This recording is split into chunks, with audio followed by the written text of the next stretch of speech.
नमस्कार दोस्तों, स्वागत है आपका हमारे चैनल में। तो लीजिए, हम फिर आपके सामने उपस्थित हैं एक नई रोचक व प्रेरणादायक कहानी लेकर के। तो शुरू करते हैं कहानी।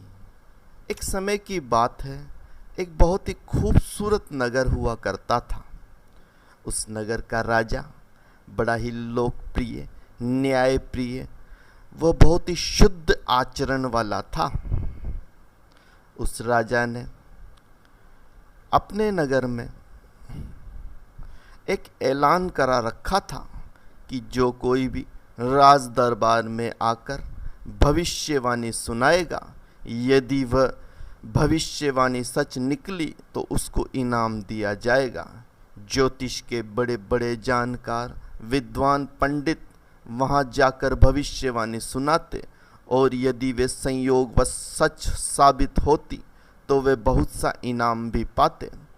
उस देश के एक गांव में एक गरीब व्यक्ति रहता था जिसका गुजारा बड़ी मुश्किल से होता था।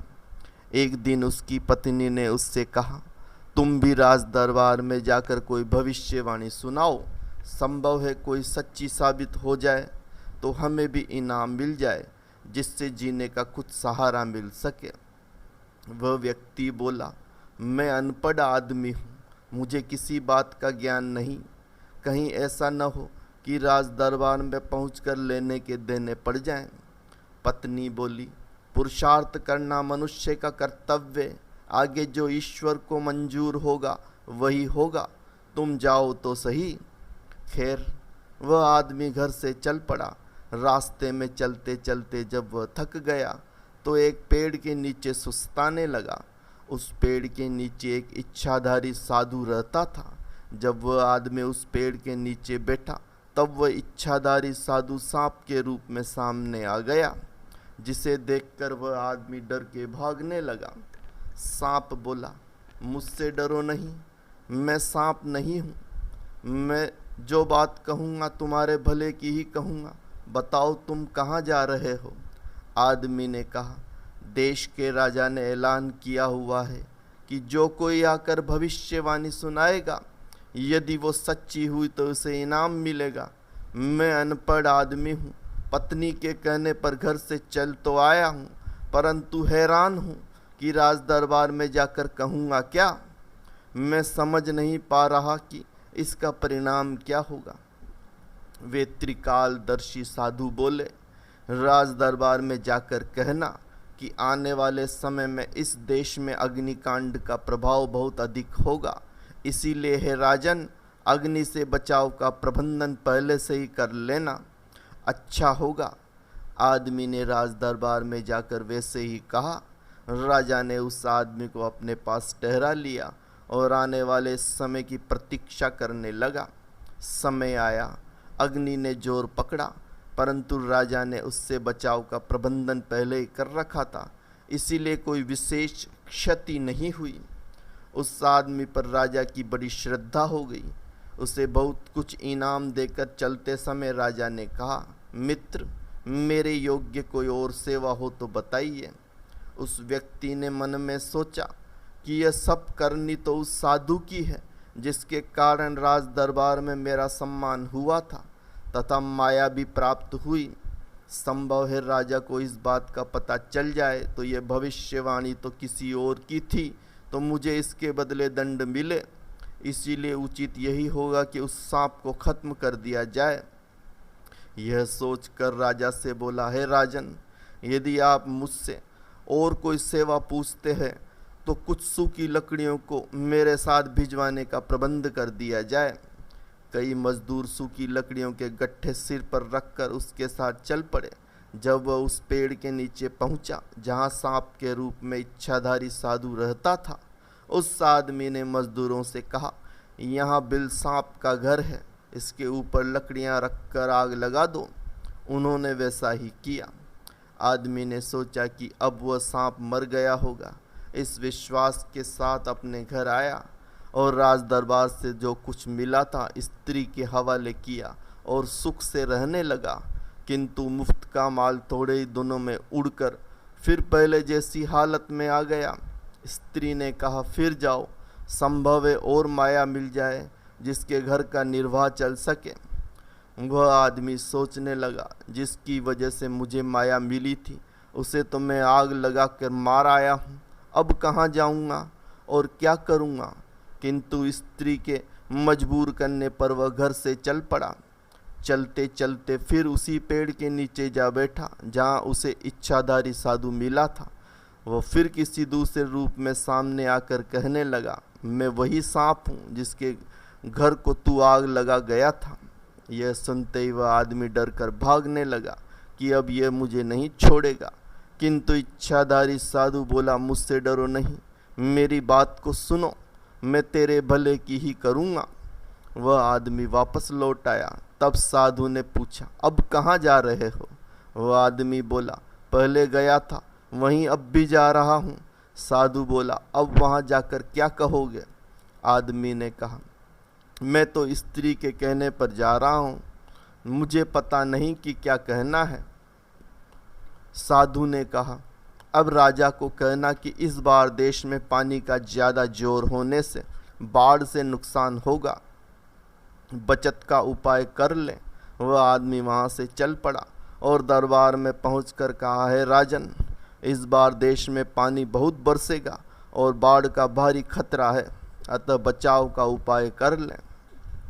उस आदमी के प्रति राजा की बड़ी श्रद्धा हो गई थी। राजा ने उसके रहने खाने की उचित प्रबंधन करा दिया और समय की प्रतीक्षा करने लगा।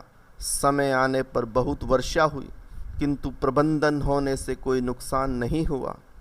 उसकी बात सच होने पर राजा ने उसे बहुत सा धन देते हुए कहा, ए प्यारे, कोई और सेवा मेरे योग्य हो तो बताइए। वह बोला, राजन, धन तो आपने बहुत दे दिया, पर एक दिल की बात कहता हूँ, पानी से भरी मशकें देकर कुछ लोग मेरे साथ भेज दीजिए। राजा ने वैसा ही किया। उस आदमी ने पेड़ के नीचे जहाँ सांप का बिल था, मजदूरों से कहा, इस बिल को खोद कर गड्ढा बनाकर पानी से भर दो। मजदूरों ने वैसा ही किया। वह आदमी अपनी तरफ से उस सांप को मरा मानकर माया को लेकर घर पहुंचा, परंतु मुफ्त के माल को थोड़े ही दिनों में खा पी के उड़ा दिया और फिर भूख मरने लगा। स्त्री के कहने पर जब आदमी फिर उस पेड़ के नीचे पहुंचा तो इच्छाधारी साधु अपने वास्तविक स्वरूप में मिला और उससे पूछा, अब कहाँ जा रहे हो? वह आदमी अपने दुष्कर्मों से डरता और कांपता हुआ बोला, राज दरबार जा रहा हूँ। साधु ने पूछा, अब क्या कहोगे? वह बोला, जो आप कहें वही कहूँगा। साधु बोले, इस बार राजा को कहना कि आने वाला समय अच्छा होगा, नफरत नहीं रहेगी, कलेश सब मिट जाएंगे, प्रेम मोहब्बत का दौर होगा, लोग प्रसन्न चित्त होकर सौहार्द के साथ परस्पर हिल मिलकर सुख शांति से रहेंगे। वह आदमी राज दरबार पहुंचा। राजा की उस पर पहले से ही बड़ी श्रद्धा थी। विनम्रता से, भगवान, इस बार क्या होगा? वह बोला, राजन, अब खुशियों का जमाना आएगा, लोग परस्पर प्रेम करेंगे और प्रसन्न चित्त होकर एक दूसरे से मिलकर मिठाइयाँ बांटेंगे। राजा पहले उसका श्रद्धालु बन चुका था। उसको उचित स्थान पर ठहराकर कुछ लोग सेवा में लगा दिए। कुछ समय बाद वैसा ही हुआ। जमाना बदल गया तो लोग खुशहाल होकर प्रेम से रहने लगे, मानो राम राज्य आ गया। राजा की श्रद्धा और बढ़ गई। बड़ी नम्रता के साथ हाथ जोड़कर बोला, महाशय, मेरे योग्य जो सेवा हो आदेश करें। जमाना बदलने से अब उस आदमी की विचारधारा भी बदल चुकी थी। वह बोला, राजन, इस बार अच्छी से अच्छी भांति भांति की मिठाइयों के थाल सजाकर मेरे साथ भोजन की व्यवस्था कर दीजिए। राजा ने वैसा ही किया। वह आदमी राजा के सेवकों के साथ मिठाइयों के थाल सहित उस साधु महात्मा के पास पहुंचकर रोते हुए हाथ जोड़कर विनती की, है प्रभु, आप बड़े ही दयालु हैं। आपने मेरे ऊपर हर बार भलाई की है, परंतु मैंने आपसे बुरा बर्ताव किया है। मैं बड़ा पापी हूँ, मेरे सारे अपराध क्षमा कर दीजिए। साधु महात्मा बोले, बेटा, इसमें तुम्हारा कोई दोष नहीं है। यह समय का प्रभाव है जिसके साथ सबको दो चार होना पड़ता है। एक समय ऐसा आया जब देश पर अग्नि का प्रकोप था। उसकी आँच मुझ तक भी पहुँची, क्योंकि मैं भी तो इसी देश में रहता हूँ। फिर एक दूसरा समय आया जब देश में पानी का जोर हुआ तो उसका असर मुझ पर भी पड़ना स्वाभाविक था। अब चूंकि समय बदल चुका है, अशांति तथा कलह का प्रभाव बीत गया है, तो देख लो मेरे सामने भी मिठाइयाँ पहुँची है और तुम भी अच्छा बर्ताव करने लग गए हो। यह सब समय के परिवर्तन की बात है, किसी दूसरे को दोष देना नहीं चाहिए। चलो पिछली बातें भूल कर बताओ कि अब आगे के लिए क्या चाहते हो। वह बोला, भगवान मुझ अपराधी जीव को मेरे कल्याण का उपाय बताइए। महात्मा ने कहा, बेटा संत सतगुरु की खोज करके उनके सत्संग में जाओ, उनके वचनों का पालन करो और नाम का रास्ता लेकर अपनी जीवात्मा को आवागमन और काल माया के बंधन से मुक्त कर अपने सच्चे देश में निवासी बनो। फिर उसने वैसा ही किया और अमर पद को प्राप्त हुआ। तो भक्तों, यह थी आज की कहानी। अगर आपको कहानी अच्छी लगे तो चैनल को लाइक व सब्सक्राइब जरूर कर दीजिएगा। यह मैं आपसे हाथ जोड़ के निवेदन करता हूँ। सब्सक्राइब का बटन जरूर दबाइएगा। कहानी सुनने के लिए आपका बहुत बहुत धन्यवाद। कल फिर मिलेंगे इसी तरह की एक रोचक, प्रेरक और मज़ेदार कहानी लेकर के। तो अब तक के लिए दीजिए इजाज़त। नमस्कार।